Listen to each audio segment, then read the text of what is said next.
Hello there, I am the Common Senseguy. Today I'm with the Laughing Ogre and I'm also with a Social Free State. First of all, I'd like to say thank you to the three people that are watching us. I'm guessing that's Jensen Quinn and us two.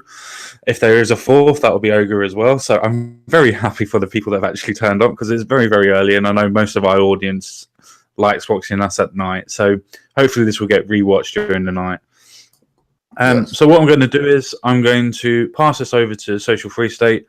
She's going to let us know what the main reasons are that we're talking about, and then we're going to carry on and we're going to have a conversation about it. So take it away, please, Social Free State. Okay, thank you. Well, I've been speaking on the internet and on YouTube as a victim of rape, of the migrant rape crisis going on in Europe at the moment.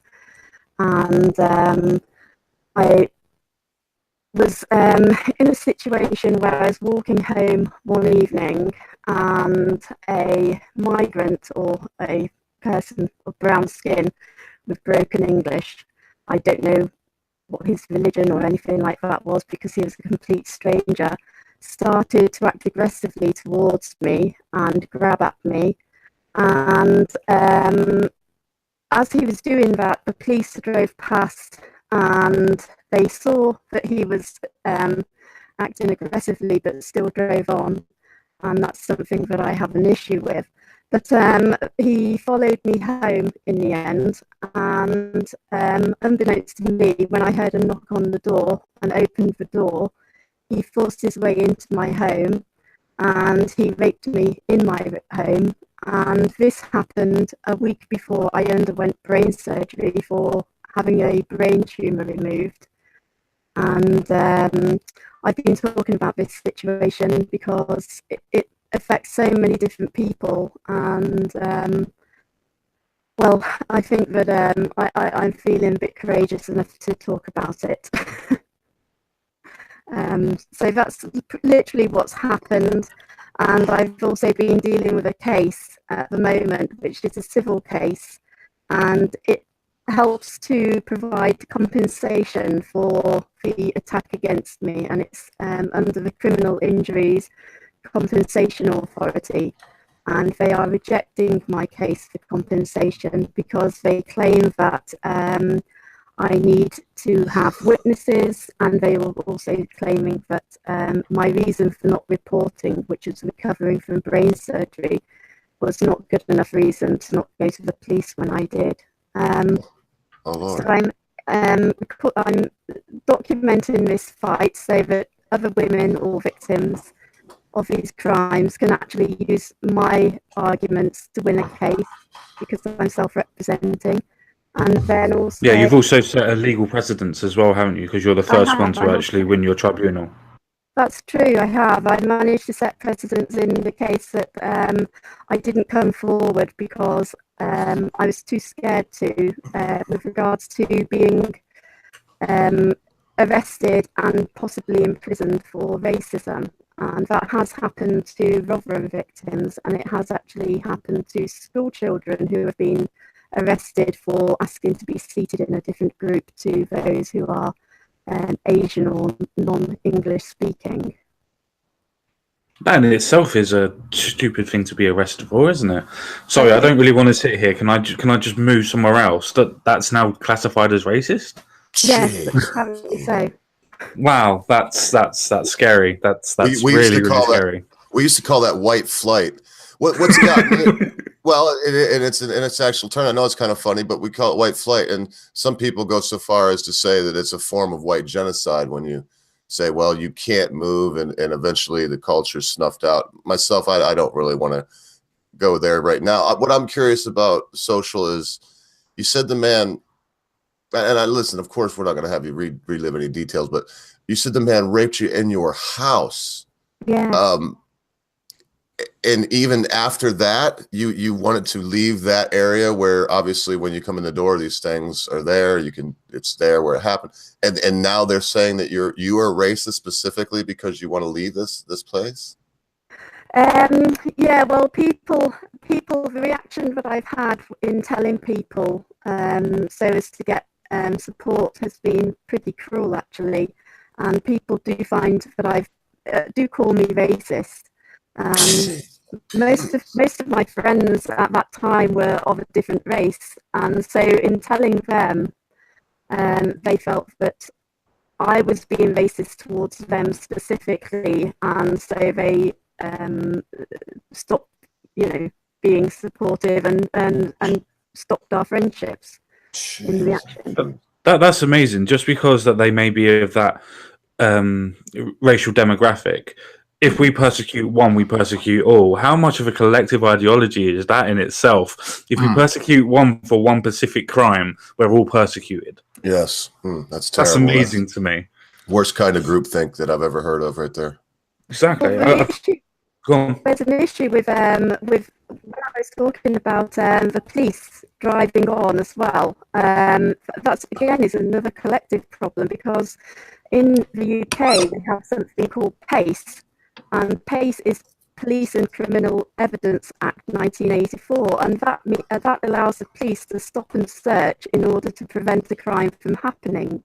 Mm-hmm. What happened in 2010 was a study found that more Asians and more Black people were getting arrested in London than white people, and that's obviously down to the fact that there's a higher population of dark-skinned people in London, but that was neglected. So they found with the whole UK that this whole race disproportion, and they started applying this equality thing to stop and search, which meant that people like myself who were getting harassed by Asian people were ignored in order to avoid any kind of criminal civil cases against the police, which was found to be unlawful and discriminatory.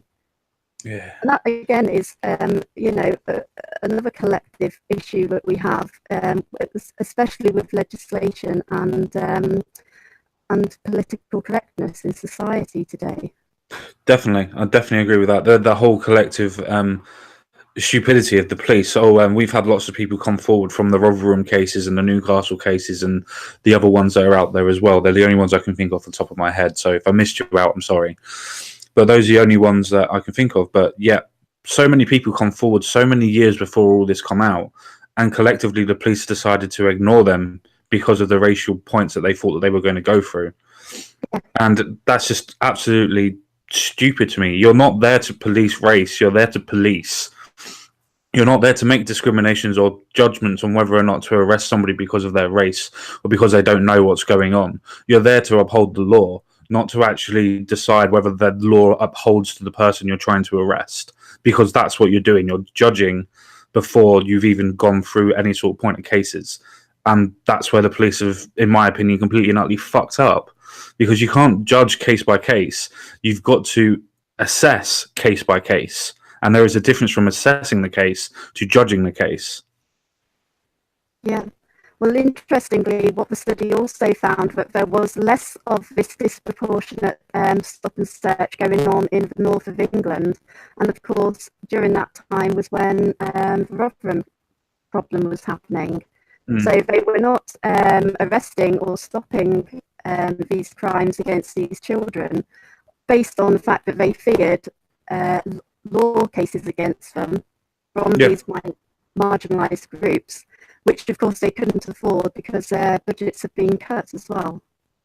Yeah, you also got the point of the kids, as you said before, the Rotherham kids and the Newcastle kids being told that if they went to the police as well, that they would have their families and everything else like that cut up or beaten or broken or put into different places or whatever.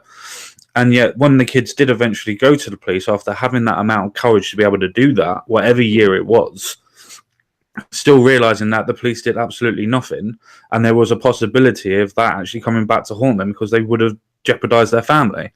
That in itself is a horrible position to put anybody in, and yet that's the position that our police were putting people in, and that's abhorrent to me. Yeah. I mean, I believe that I received a threat similar to that because afterwards, for the week after, I started acting incredibly strangely, I suppose, and I started throwing buckets of water in my porch. And the reason I was doing that was because I feared that I was going to, that he was going to set fire to my home while I was asleep, and I can only presume that that was a threat made towards me, and that's why I was doing things like that. Yeah, well, people do silly things when they're scared for their life, especially after having a traumatic event happen to them. It's the whole situation of the way that the police have treated you, and the way that the police treat people with rape in general, whether man or female on that aspect, is just absolutely funny to me. I had a previous case, which I've said before, about when I was younger. I would say I was raped by 2 females. Now, a lot of people would say to me, "Oh, that's absolutely amazing. You had sex with 2 people." It's like, no, I was too drunk. I didn't know what was going on. But the point was that when I went to the police and I said to the police about it, they just looked at me and went, "What's your problem? You had sex with 2 people. Get over it." A lot of people would have that as one of their sexual fantasies. And it's just like, yeah, but I didn't consent. It's at least sexual assault, surely, by definition of the law. But no, apparently not. But that's my point. It's the point of saying that people just don't seem to really understand what that type of crime on that type of perpetration to yourself does to a human psyche, does to the actual proportion of the actual person. And as I said before we come on, the 2 biggest crimes that I feel that happen to a human is murder and rape. I don't feel there is too many other crimes that come close to it, bar maybe torture. Apart from that, I don't really see too many crimes that come anywhere close to that, and yet we're not taking seriously rape anymore compared to what we did with murder. There's been a disproportionate point of view that's shifted. Carry on. I think that it depends on who the rapist is. I think it's taken very seriously, but it's not taken seriously if it's a victimised or what is seen as a victimised group, and that would be a marginalised group, and those who are migrants or of a minority race. And in those cases, then it's not taken seriously, and the person who has been raped and is speaking about it, like myself, I get called a Nazi, I get called a racist, a bigot, all those sorts of things. And there's no attention or negative attention laid on the rapist whatsoever. Yeah. In fact, the fact that he raped at all is ignored. In some cases, it is. I really dislike the way that people treat people after rape, where they not necessarily completely disbelieve them. And I'm not trying to go on the Me Too movement, because that's something completely and utterly different. When you've actually got police reports and you've actually got the point of actually proving that you've gone and you've got psychological scarring and you're saying that this is happening and you can prove it, it's a case of, well, why do people still think that you didn't rape it? And just because it's with a brown person compared to a white person, why is it any less different? Why does it matter what the person was and what color they were, or what creed or nationality or what religion they have or practice?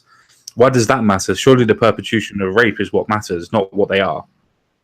Well, what they throw at me is, why does it matter that he was brown, or why does it matter that he was a migrant? And of course, describing the reason why I say that he was a migrant is because he had broken English. He was a complete stranger. I didn't know him. He wasn't John Smith down the road. He was a complete stranger. And in order to describe him, I can only describe him as a migrant.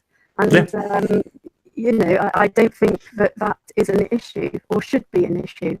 No, definitely shouldn't. They do say, with what's going on in Hollywood, they do say, well, I was sexually harassed by a director, and you describe the person who attacked you. Yeah, it's the same thing for murder. It's like trying to say, well, okay, but because somebody's murdered me and now they're black, am I not allowed to say that they're black anymore? Is that persecution of the black race in general, or is it persecution of the person that's actually done the crime? But that's the point that you're trying to make. It's like, no, I'm just describing what I see the person as. I'm sorry if he's 5'8", wearing a turban and has broken English and has a Rosari on. I'm sorry about that, but that's just the way that I see him, and that's what he was wearing. Take issue with him, not me. Yeah, yeah.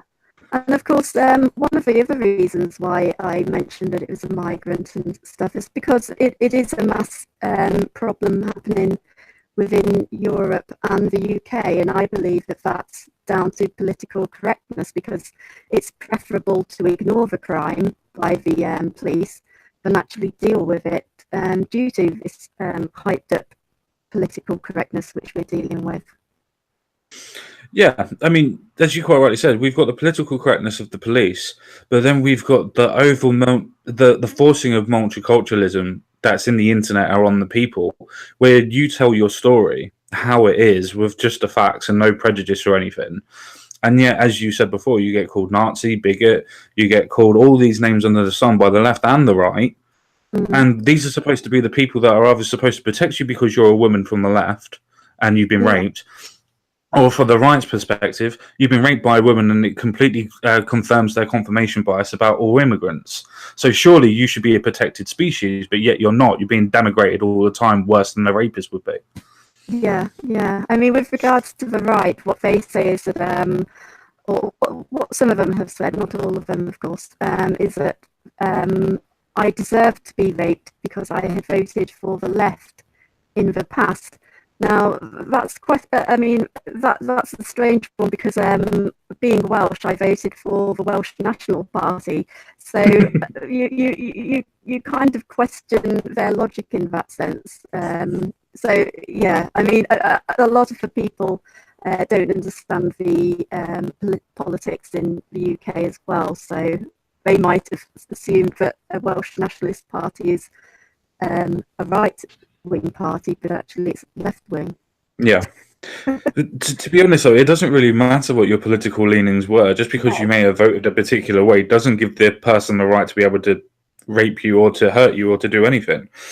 No, your political ideology does not determine if you can be affected by a crime or not. That's just preposterous.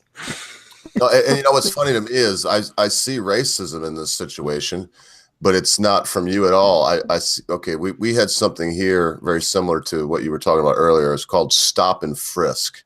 Right. And it was big in New York. It was actually implemented by oh, now I'm going to block out his name. It's so early over here, and I don't think too great in the morning. I'm having coffee. But it was instituted. Oh, Rudy Giuliani, by Rudolph Giuliani. Now crime dove. It took a nosedive. The amount of muggings at the time when they implemented 42nd Street was a cesspool. It was prostitutes and muggers. You would get mugged, robbed, raped, murdered down there. Well, now it's a wonderful place. 42nd Avenue is, you know, it's Times Square. They took out all the brothels and stuff. But here's the point. The racist part comes in when they say, oh, we implemented this thing here. Everyone agreed on it. It was a law, but too many of this kind of person are getting in trouble. Therefore, we can't do it anymore. Now let's forget that crime of all kinds have dropped. This is the racism, because let's face it. I don't want to turn this into something that's just completely, white people are downtrodden or anything. But at the moment we're in right now, the only racism I see is toward anyone that looks like myself. If someone is pale of skin, it's their fault, and I don't understand it. It seems to me that what you've already explained to us, that the trauma you went through could have been completely avoided if two coppers would have done their job and just stopped and said, "Hey, what's going on here?" But this fear, I mean, apparently it is worse to be called a racist than to be raped, because they didn't want to be called a racist. And here now they turn around and throw that same thing at a rape victim. This is very appalling to me. Yeah, I agree with that sentiment completely and utterly. Just because a universal law unfortunately points out that maybe black people do cause more crimes, maybe Asian people do cause more crimes, whatever demographic you want to use as the highest point. We know what one it is, but we're not going to say it anymore. But just because it points something out doesn't make that law racist. It just proves a point. The correlation is in the law, not the racism in it. Yeah, and obviously since there's been boundaries placed, we've seen attacks and criminal problems in London rise, and of course we saw that with all different areas of the UK as well, and with regards to my own case as well. So their fear of being seen as racism is causing a lot of an increase in criminal activity.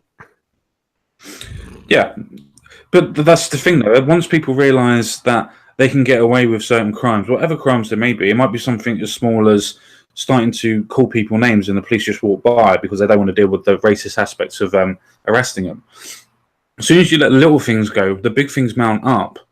I know that's a bit authoritarian of me, but it makes, literally, as my name says, it makes common sense. If you let the small things go, people build up a idea that they can get away with stuff, so they start pushing boundaries like a child would do. Yeah. And that's the point that's going on. People are pushing boundaries, trying to work out where they can actually lie. And it turns out, go on. Just abusing the system. Exactly. Just absolutely abusing the system and realizing that they can get away with it because British police just don't want to arrest anybody because they don't want to be classified as racist. Like, doing your job is classifying yourself as racist nowadays. Just because you're a police and you need to arrest an Asian man, possibly because he might be raping. It's like trying to say, well, okay, well, you can't arrest a white person then. You can't arrest an Asian person. You can't arrest a black person just because it's based on their race. It makes no sense to me. I personally think that that's why attention has turned to hate speech or apparent hate speech on the internet, because there is no discrimination because you don't necessarily know who's speaking on the internet. They can still meet their arrest targets, which they need to ensure that they achieve, and there's less of a chance of being brought a civil case against them through the courts for racism or unlawful discrimination. So it's actually easier to focus your attention on hate speech than it is to actually prevent criminal activity on the streets. Well, you said some things there that really terrify me. I just want to make a statement to begin with. There's no such thing as hate speech. Unfortunately, some countries have lost their bloody minds. There's either a call to action or a call to violence, or there's speech.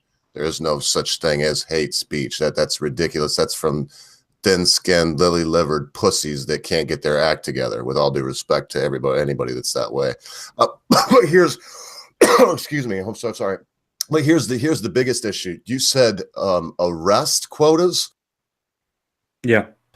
The police, because there's a big controversy here. They tell patrol officers, and they denied it for years, but it's come out, and we all knew it was true all the way along. They have quotas for how many tickets they have to write, but what you're saying is that police officers have quotas for how many people they have to arrest there?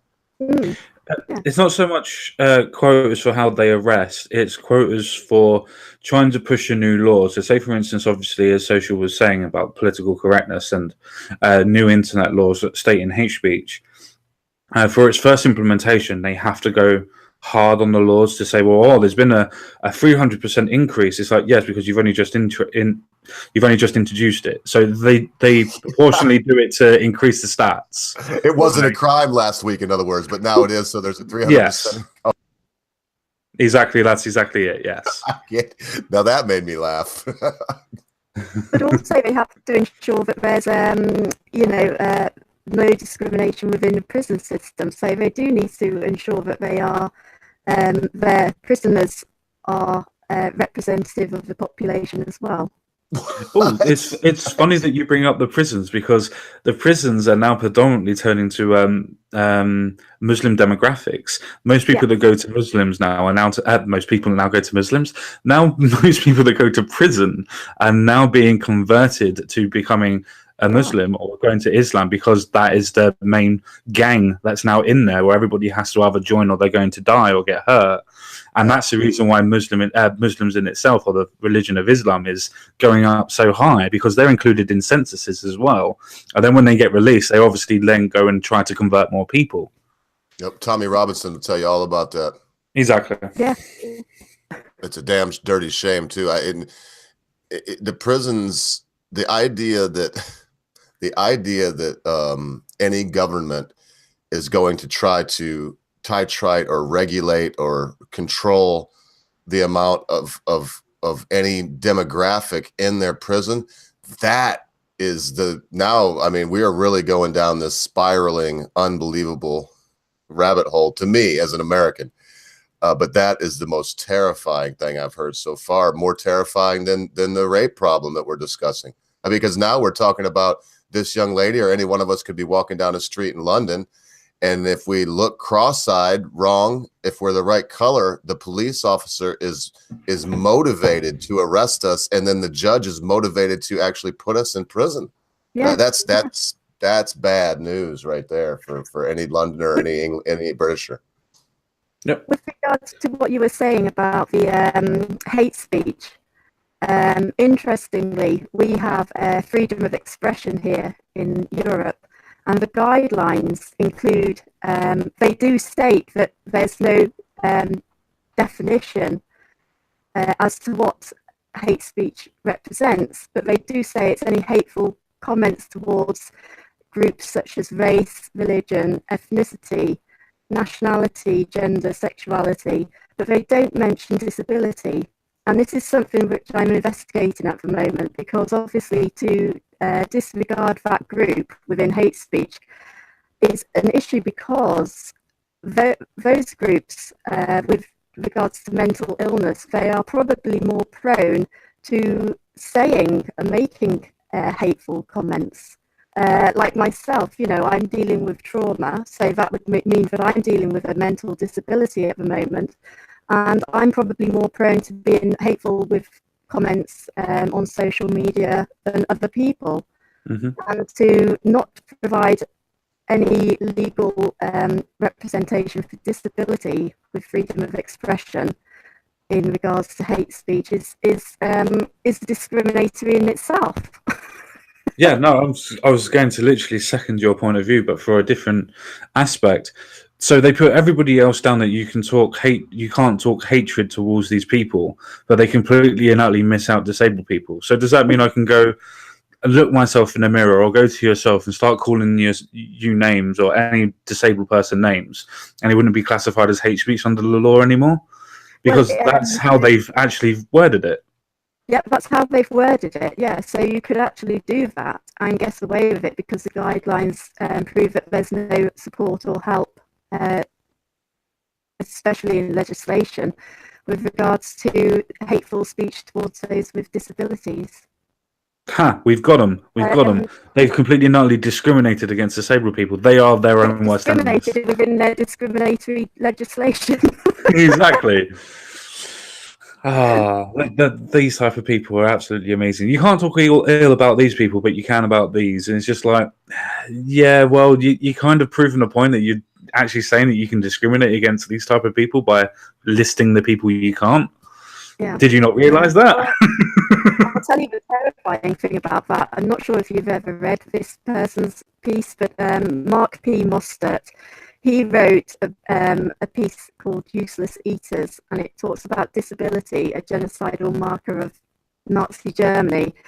And what they created, the Nazis, they created legislation which did not include disabled people and people with mental disability. And that kind of echoes with what's written into the freedom of expression today with our guidelines. And what they did was they ended up institutionalizing anyone who did not conform to social order. And with everyone, institutionalized in Nazi Germany, they ended up being killed. And I just feel that there's so much echoed in what Mark P. Mostert wrote in Useless Eaters in today's society, that it's absolutely terrifying. Well, there's even a harder correlation of what's going on at the minute. If that's being written and everything else like that, we all know that Germany is basically the controller of the EU. We all accept that, because what Germany says basically happens. Yeah. That's the reason why you accept that. So for that to be already reintroduced now, I'm not trying to say Germany are turning back into Nazis again, but the correlation is quite interesting to be made. The fact that they're now putting in legislation that now marks up against these different things. The fact that Merkel would come out and say, we're going to be a predominantly Muslim country now. Not even saying that we're going to try to become. We are becoming. It's just a case of going, you're now turning into an authoritarian again. You might want to take a step back. Yeah. I mean, it's worrying because of the way that they're setting up legislation and just the way that they're going about it with political correctness, and they're ignoring that these issues. They're deliberately bringing these issues in and deliberately ignoring them as well, and it's terrifying where this is. It's I believe that it's made deliberately to cause civil unrest. As an American, I'm listening to all this, and you said freedom of expression, but with guidelines. Do you realize that's an oxymoron? You can't have freedom of expression if there's guidelines to it. Yeah, it's the same principle as free trade, that you have to pay for free trade is the same as an oxymoron. Jeez, where do the governments get off with this, folks? I mean, isn't there I'm saying that, but in reality, everybody buys into it. They say, "Oh, freedom of expression," and here's the guidelines. Never once just stopping to think about that statement and how it is an impossibility. Simply because everybody just follows the process of thinking that government is correct, and government isn't always correct. Hence why we vote governments in and out. The people are the ones with power, not the government. Yeah, because once we do that, well, then if some young lady is bloody, sexually assaulted in her own domicile, in her own home, well, and the state's right. She must be. This is the end. We don't have to guess what the end will be.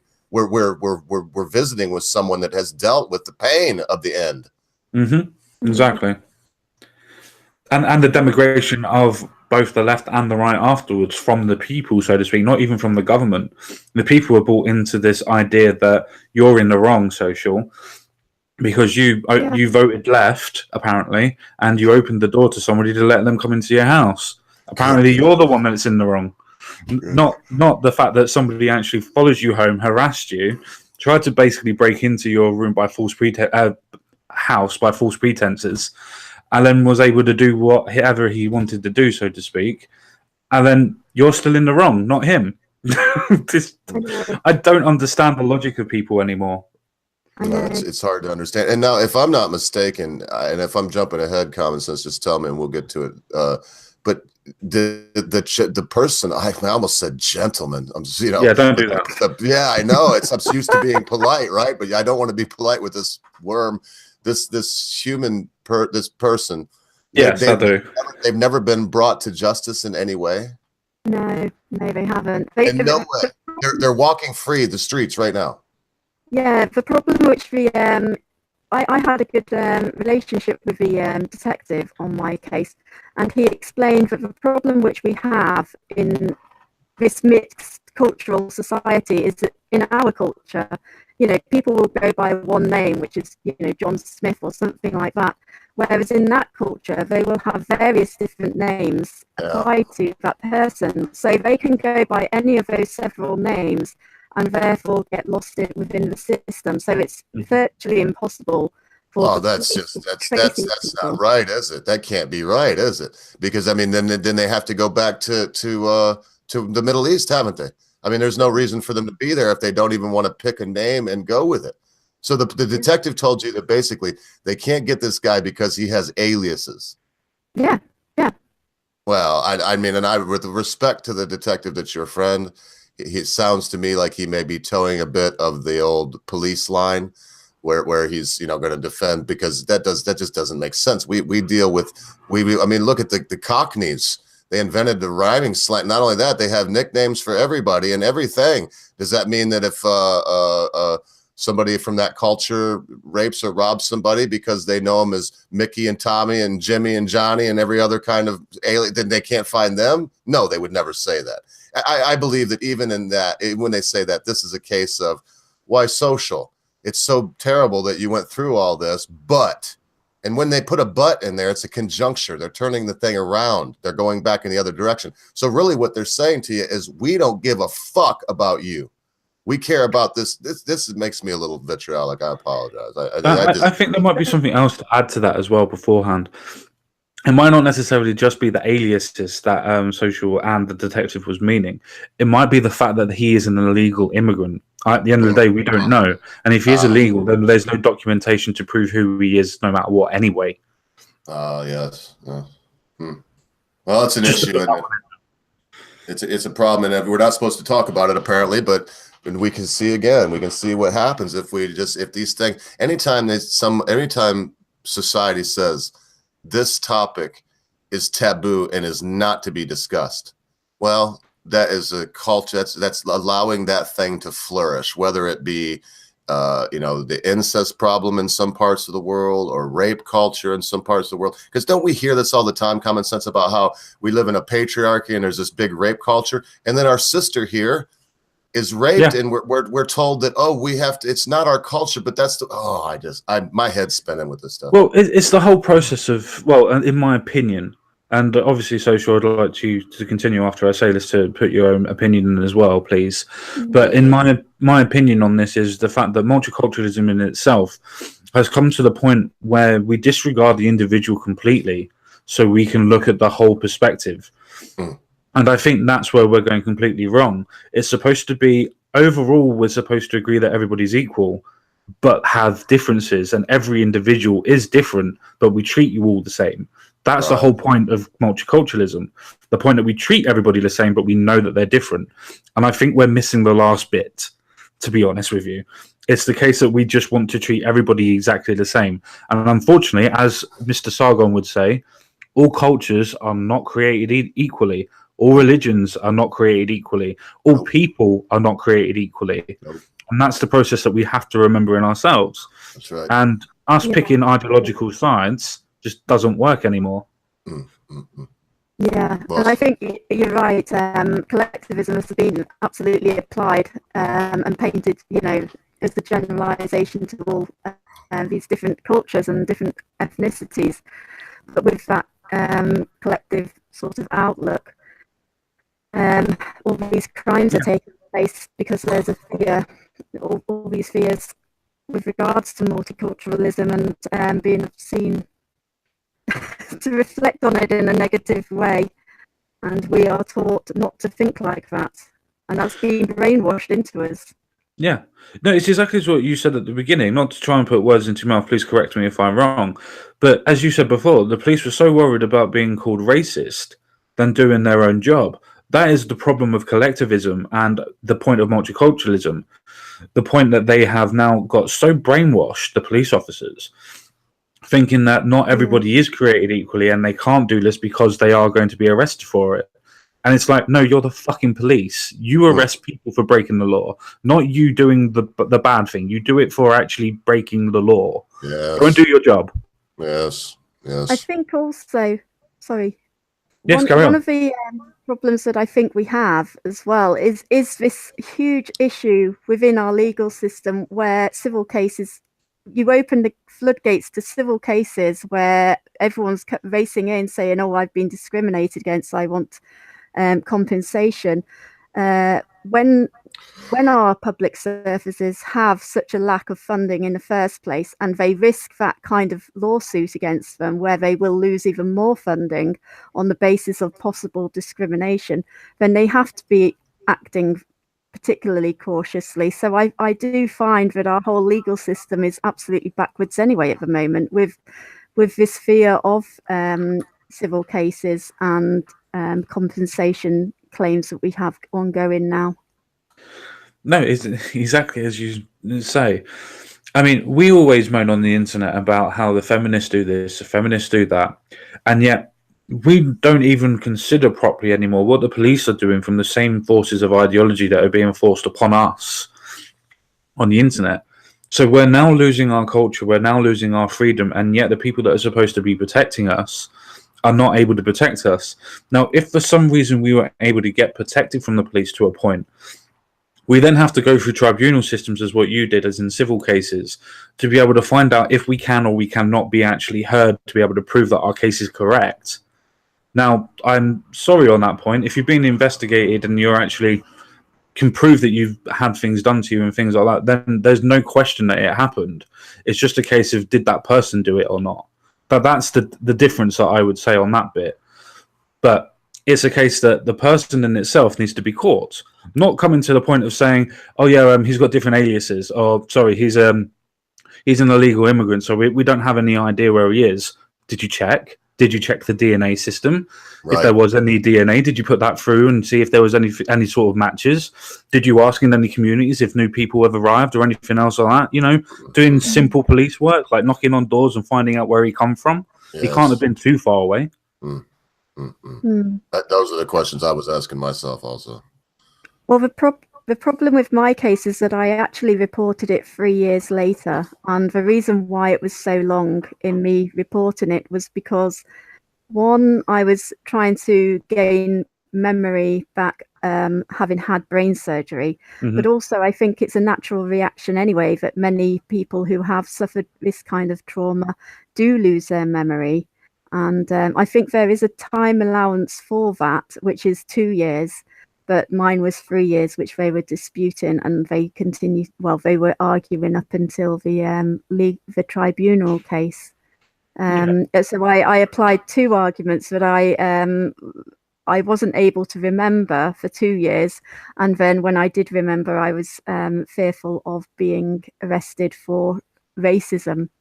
Yeah, for this, that's wow, crap.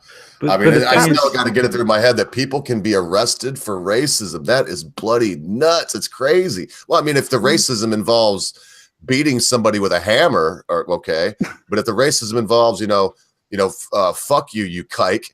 I'm Jewish, I can say that. Then I don't know how that just is baffling to me that somebody could be arrested. I can't imagine sat in jail, and I'm there, right? I'm sat in jail in London somewhere, and then and Mickey looks at me and he says, "Oi, what you in here for, mate?" And it's like, I called this bloke a nigger. Oi, what? And it's like, I'm in here for rape and rob. Everybody. It's like, really? Oh man, I'm a real bad. I mean, I can't imagine sat there for that. It just doesn't seem. It seems surreal.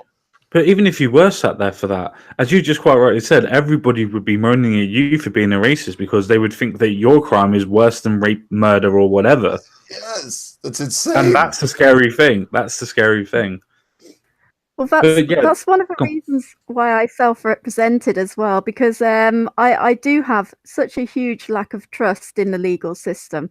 And one of my fears was that solicitors, obviously, the way I see solicitors and lawyers is that they are commercial, and they have to work on profits, basically. So they need to keep in good form with the judges and everything like that. So me saying that I was terrified of being arrested for racism, it's a huge slap in the face to the legal system, and not necessarily every single lawyer would want to admit or speak about that within a tribunal case. And so I felt that I had to speak, I had to represent myself and lay that case in front of the judges and say, this is a situation you've created for the legal system. And it's such a good job that you did as well, because as you said on a couple of your videos beforehand, you've now set a legal precedence. And when you've spoken to a solicitor beforehand as well, afterwards, she was to the point of saying that this has never happened before. And it's a case of, you're absolutely amazing. I'm not saying you're not either, but it's a case of, well, if somebody that has layman terms experience can be able to do this, then solicitors are obviously not trying hard enough. I don't mean that. No. Yeah, I think that they are a commercial business. They our human rights have been commercialized in the sense that, yes, we are given a fair trial, or we're told that we are given the right to a fair trial, but we'll only receive representation for that fair trial on the basis that the lawyers will profit from it. So if they do not think or do not wish to represent that case, then you won't actually get representation unless you do it yourself. And when I did speak to the lawyer, they did say that they wouldn't have represented it. And I believe that was because it was a very touchy subject with regards to accusing the legal system of not providing the care which they should be providing for me and other victims. And it would have gone against the national narrative at the moment where the immigrants are a marginalised race and marginalised people, and everybody's picking on them. Yeah, exactly. What I did notice in the tribunal, though, was that the judge was very angry towards the solicitor who was arguing against me, because the solicitor who was arguing against me said, well, how on earth would this cause you to be arrested? And the judge turned to him and said, well, Rotherham victims were arrested for reporting the crime. That's why she's scared of reporting the crime. So it seems that there are some, at least, judges who are recognising this issue. Yeah, unfortunately, it's like in most areas, there's going to be people like us that use our common sense and people like that, judges, you quite rightly said. But they're a dime a dozen nowadays. The whole point of cultural Marxism, or whatever term you want to use, culturalism in itself, I suppose, is just sweeping the UK in itself. And so many people are just under that impression that that's the correct way of dealing with things. We have to look at everything as a collective. We have to look at everything as a whole. And it's just like, well, yeah, you do for statistics, but you can't for people. Everybody's an individual, so you have to take it case by case. You can't look at it as a whole collective. It doesn't work that way. No. And wouldn't it be terrible if after everything you lot went through, after all of Europe falling, the Polish, the French surrendering, everybody falls, and the great Winston Churchill and the wonderful speech about fighting and about never surrendering. Wouldn't it be terrible if the Nazis ended up getting you anyway? But this is all straight out of Mussolini and Hitler's playbook, the whole social justice. Oh, yeah. So this is something that they used as a tool. Wouldn't it be terrible if after all the ancestors that you two lost, if your island fell to this insanity? Well, that's the problem. It is falling to this insanity. I mean, luckily enough, as we said on the internet, we're starting to meet a hell of a lot of people from Gen Z or whatever new generation. The ones that are born after the millennials. This new generation are coming up are got so much more information at their hands and their fingertips than any of us could probably even fathom. Yes. And they're actually coming up with the points of actually realizing that no, feminism is not working to the point as what they want it. To the point of multiculturalism doesn't work to the same point as what they want it or expect it to. And people are actually starting to wake up very, very slowly, but they are starting to wake up. To me, though, I think that it's going to get worse before it gets better, unfortunately. Yeah, I think you're right. It's interesting that you say that, because my son is part of Generation Alpha. And obviously, we see a lot of debates on television at the moment, and they include debates about gender. And there was one recently, and they were claiming that there's more than 2 genders. And he raised the argument, and he's an infant school child, so he's very young. And he said, well, that doesn't make sense, because how do you report the crime to the police if there's more than 2 genders? And how can the police trace them? And he raised a lot of arguments, and they do say that Generation Alpha is the most conservative generation there is yet. Yeah, no, I have to agree with that. I do have to agree with that. I do think the next couple of generations are to the point of going to be the most conservative, because that's the way that the political spectrum normally runs. It normally goes slowly to one particular edge, and then it twangs to the opposite very quickly, and like nature counteracting any sort of natural disaster. And I think that's just the way the human psyche works. We've perpetuatedly gone towards the left, and this idea of everybody's created equal when we all know that we're not. Hence why there's royalty, lords, and whatever, and disabilities and stuff like that. And now it's getting to the point that everybody realizes now it's going wrong. And that political spectrum, so to speak, or that elastic band, is now getting ready to snap, and it's going to go back to the right. I hope it doesn't go too far to the right, but at the same point, most of it's still going to be slightly better than what's going on now. At least they're going to do it in the open. I had to share this funny little cartoon here, too. It goes along with what we're talking about. The Conscious Caracal just tweeted this out. It says social media, after someone says an offensive word, and you see, oh, this monkey, remember the cutest monkey in the woods thing or whatever in the jungle, and then and then social media after someone is brutally murdered, nothing. Isn't that the way of it? Isn't that just a perfect example of what the truth is? It's even better.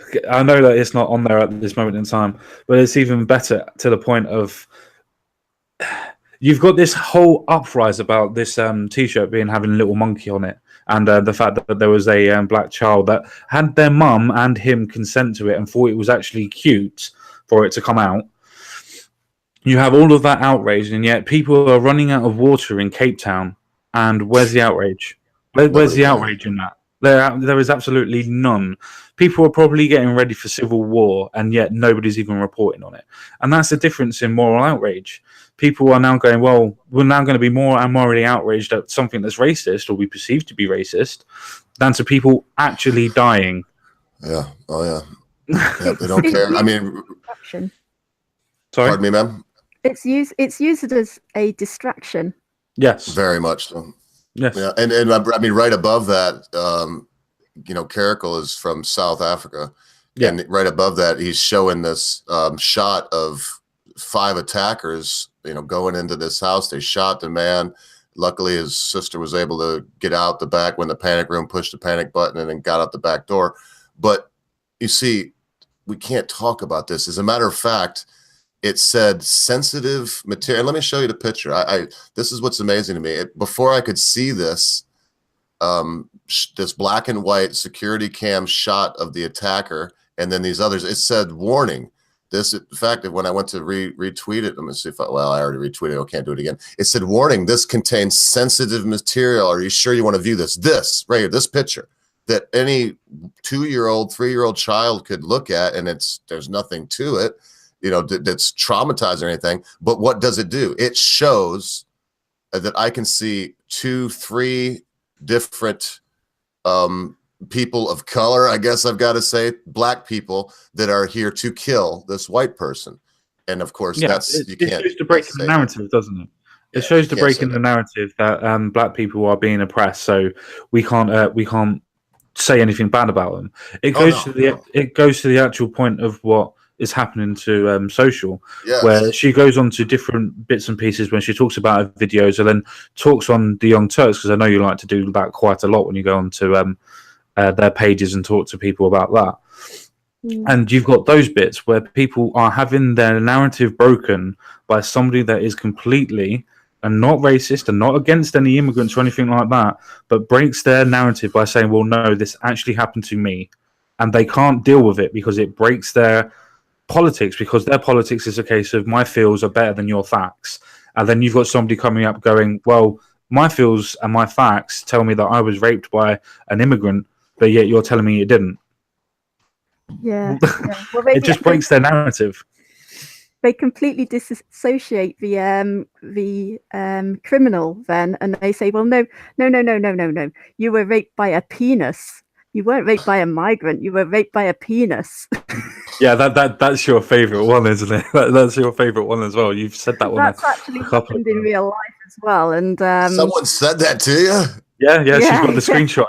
I mean, that if you'll pardon the pun, that's a real dick move to say that. Yeah. Jeez, oh, peace.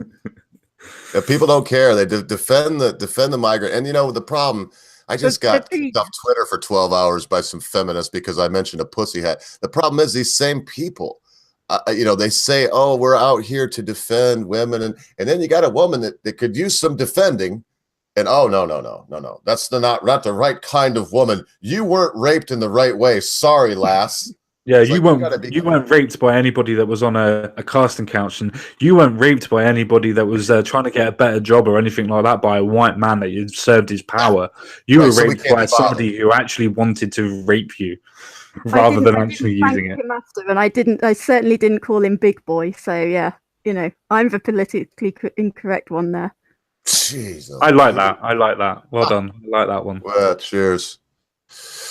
Oh Lord, and we're getting, because people will watch this later, and if I can ever find a good video downloader, I will be uploading this to my channel. And we do some lighter things. I'm just thanking everybody that's here, and I want everyone to understand that if we don't allow Social to talk every chance she gets, why, I believe we'd be part of the problem. And I commend Common Sense for going out of his way. Sometimes we're accused of only cherry picking famous guests like the one we had on last night or whatever, but that's not the case. We do look for, and when I say we, I mean Common Sense looks for guests that will, you know, serve a purpose and actually need to get their voice out. And so thank you, everyone. I understand it's a little more depressing, a little different than normal, but I think we can all agree that this is something that's beyond necessary. This young lady, I mean, can you imagine being stifled? Wouldn't you want to have a chance to get on a soapbox every chance you got and say, look, I am human, damn it. My life matters. And this happened to me. And people should at least, you don't have to like me, but at least show me the respect and the human decency to say, we understand that you've been through a traumatic thing, and we understand that you're a human being, and we care about that. And so that's the meaning behind this. Thank you, folks. I second that notion. I would just like to obviously take this opportunity as well. If we are going to say that we are for free speech, and if we are going to say that we want to highlight the stupidity of our nations and the ideologies that they perpetuate, how can we not take people that have had this happen to them, give them a voice, and show people that their ideologies, as in the nation's ideologies, the left in general, how can we not show this that happens and show that people are actually going against their principles, against the point that they believe in saying that, oh yes, females need to be protected and things like that, but yet it doesn't matter if somebody rapes you as long as that they're particularly the right color. And that just shows you the hypocrisy in the actual points that people are trying to make. And it's not just that aspect of things. It's the fact that the country in itself is showing the fact that it has hypocrisies in itself. Police are not taking people seriously because they don't want to be called racist. Judges are not trying cases properly because they don't want to be called racist. And yes, this may be a depressing stream for some people, but it's the point that we're supposed to be fighting against. It's the point of actually proving the fact that this is happening, and people that have had this done to them are not being heard and not being believed and not actually having anything done about it. Right. And the least that we can do with our platform, trying to say that we're fighting against this social justice shit and whatever, is by having this person on and explaining her story and explaining why it's hypocrisy on the left-hand side. Cheers. Yes. Mm-hmm. Yeah. Well, I'm really grateful. You know, it's very difficult to get the platform to talk to, for people to talk to me because of the situation which I endured, and people. It's not a comfortable conversation for anybody to have. So when people like yourselves talk to me, it means a great deal to me, certainly anyway. And the victims, there's a handful of us who are really trying hard to fight back. And I do feel that the best way for some of us to do that is through the internet, where we don't have to follow political correctness when we're talking publicly. And that's why I've chosen this route. So for you to provide a platform like this I'm really grateful for that, because obviously you've worked very hard and been doing this for a long time, and for me to come along and say, well, can I have a place to speak, you know, it's very kind of you to allow for that to happen. Oh, man. We're just glad you're here. Exactly. Now you sorted out your microphone, you're more than welcome to come back anytime you want. it does sound a lot like it sounds great. Well, folks, I hate to do it, but I got to cut out. I've had an hour for this Common Sense. I got to go out and do my morning chores in the farm. Thank you. Social, it's been an honor, young lady. And Thank you. I just want you to know, I always tell people that when I need something, I always say, you know, I don't care if you pray, chant, or give burnt offerings to Yojo. I would like you to do that thing for me. And so I just want you to know that I will be praying, chanting, and giving burnt offerings to Yojo in your name. And I hope that all this gets sorted out in your mind, where the battle is really taking place. I really hope that you find solace and comfort in your family members, your loved ones. I hope that there's some folks that will rally around you and that will lend you a hand. And I want you to know that hopefully you have my information. If you don't, Common Sense will provide it for you. If you ever would like to speak to me, I may not be quite as good as Common Sense is at it. He's a very, very intelligent, very caring individual. I try to be. And that said, get a hold of me anytime. Social, it's been an honor to speak with you, an honor to meet you. Oh, thank you very much. Thank you. Thank you, Common Sense. Sorry to bail on you, brother, but it's been a pleasure, and I'm honored to have been with you on this stream. Thank you so much, sir. It's not a problem. Thank you very much, Ogo. Speak to you again real soon, mate. God save the Queen. Bye-bye. Well, to be fair, Social, I don't think that we really need to carry on for too much longer, maybe 15 minutes to half an hour, because I feel that we've not covered everything, but we've covered everything in a broad stroke. So I'm going to ask you a particular question. Go on. Is there anything that you want to talk about? I know that there's a lot going on in your future at the moment, so I was wondering if you wanted to do your website to let people know that if there is anything that's going wrong, that they can come to you and you can help. Yes. Well, I'm particularly interested in the legal system because that's what's been failing us, as far as I'm concerned, with regards to victims like myself and the Rotherham victims. So I've been investigating that, and I've been writing up blogs, and that will be, you can find those blogs on my website, which is www.socialfreestate.com. And one of the investigations which I've picked up on is the Rwanda genocide, which found that governments enabling rape or mass rape and encouraging it equates to genocide, and that's something which I'm investigating further, because I think that it's applicable for the European Union at the moment because of their admittance to what's going on.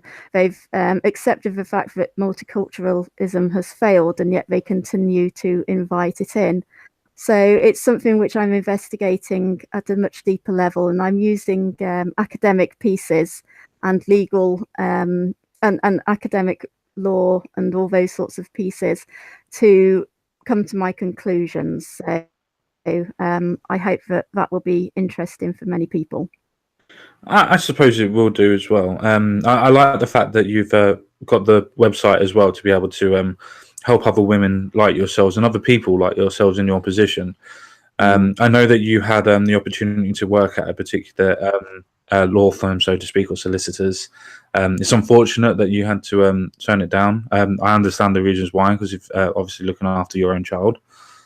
Yeah. I think you're doing. It sounds patronising now, and I know that it sounds patronising as I say it, but I feel that I need to say it because I feel that it needs to be said. But I feel that you're doing really, really well. I know that it's happened over a time, but I think you're doing absolutely well, and I think it's amazing that you're actually trying to use your experiences that's happened to you to be able to help other people in your situation. And as you know, there wasn't anybody out there that could have helped you, but now you have the opportunity to help people. And I thank you for taking it for other people that can't thank you yet. Well, I don't take that as patronising, and I don't believe in all that mansplaining bullshit. So thank you very much. I take that as a compliment, and I appreciate it. No worries. Do you have any sort of a final word or anything else like that? Because generally we that's how we wrap up. But if you haven't, then that's not a problem. No, just make sure that you're helping and encouraging people to speak out, especially people who have been through what I call politically incorrect crimes. And with learning about these, then hopefully our system will be put back into place. And also have a bit of faith in yourself. If you don't believe that solicitors or lawyers will represent you, then have great faith in yourself and represent yourself, because that way you can start changing the legal system, and that's really important. Thank you very much, Social. I'm going to end the stream with my little final word. My final word is going to be along the lines of, though these things happen to people, and unfortunately they do, it's a case of what you do after it that makes you who you are, makes you strong, makes you be able to deal with what's going on, and makes you be able to help other people. And yes, there's some people that can't do that type of thing, and that's not a denigration on them. Everybody's different. But it takes a very strong person to be able to come out, tell their stories, realize what's going on, fight their own battles because they don't believe in the justice system, win their battles to be able to decide to prove that there is a legal precedent for this, which is the most amazing point that somebody who's not trained as a lawyer or a solicitor or a barrister to be able to do. Social Free State in herself has come out, was able to win her case and actually prove and actually set a new legal precedence by being able to win her case, which means more people can come forward now and actually prove that this sort of stuff actually happens to people, which is the most important part in my mind, that it actually is proven that this stuff happens to people. And that's an absolutely amazing point. And she's made this point a couple of times. Believe in yourself, trust in yourself, and you'll be able to get things done. And that's the whole point of what we ourselves on this stream actually always say all the time. It's about your personal responsibilities, realizing that you can do better. And if you think that something should get changed, you need to change it. So I'm going to leave that there. I'm going to thank everybody for coming around. Thank you very much, Social, for coming to it. Thank you, everyone. No worries. So I bid you adieu. I bid you farewell. And I'll see you all again real soon. Bye-bye for now.